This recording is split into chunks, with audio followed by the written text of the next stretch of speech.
Já se perguntou como as palavras ganham forma e significado? Quando estudamos ou ensinamos as partes que compõem as palavras de uma língua, ou seja, quando estudamos as formas e os morfemas, estamos praticando uma ciência chamada morfologia. Mas o que são as formas e o que são os morfemas? Nós, alunos de letras da Unifal-MG, ajudaremos a esclarecer essa dúvida comum que muitas pessoas têm. Vamos explicar de maneira simples, rápida e direta como as palavras ganham forma e o que é um morfema. Vamos lá? Primeiramente, o que é uma forma? A definição de forma é dita como parte de uma estrutura concreta, ou seja, aquilo que podemos ver e ouvir. Um exemplo fácil de formas são as letras e os sons que compõem uma palavra.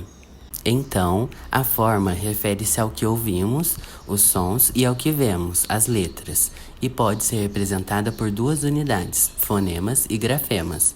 Os fonemas representam os sons que uma palavra produz, enquanto os grafemas representam os símbolos, ou seja, as letras escritas.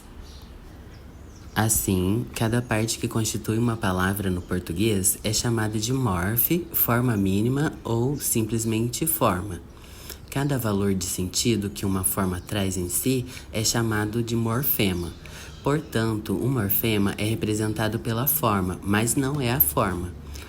A forma é concreta, falada ou escrita. Agora que definimos o que é a forma e vimos que as palavras são formadas por pedaços menores, vejamos o que são os morfemas. As formas são pequenas partes que constituem as palavras. Cada uma dessas partes tem um significado, o que chamamos de morfema. Cada valor de sentido que a forma traz associada a si em uma palavra é chamada de morfema. O morfema é abstrato, é um sentido, uma ideia básica que entendemos a partir da forma. Vejamos alguns exemplos. Garotinha. Esse nome é montado com 3 formas. A primeira forma é a base da palavra e traz a ideia principal de ser humano de pouca idade. A segunda forma, INH, carrega a ideia de pequeno. A terceira e última forma carrega a ideia de gênero gramatical, feminino. Neste próximo exemplo, gatos, essa palavra possui 3 formas mínimas. A primeira é a base da palavra e traz a ideia central do animal felino. A segunda indica que essa palavra é de gênero gramatical masculino. E a terceira, S, indica que essa palavra é plural. Como podemos ver, as formas gat, o e s têm um valor de sentido que está implícito na forma, que é carregado por essa forma, pois foi associado a ela nessa palavra. Por último, temos a palavra infelizmente, que é constituída por 4 formas. Primeira forma, ideia de negação, de não.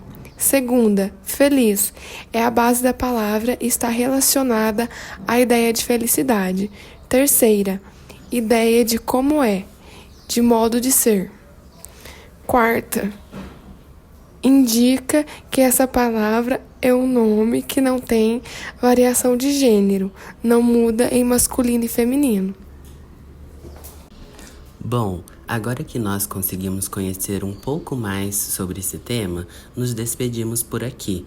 Deixamos uma recomendação do livro Morfologia para a Educação Básica na descrição do vídeo, para que possam se aprofundar ainda mais no tema. Obrigado pela atenção, pessoal. Até mais!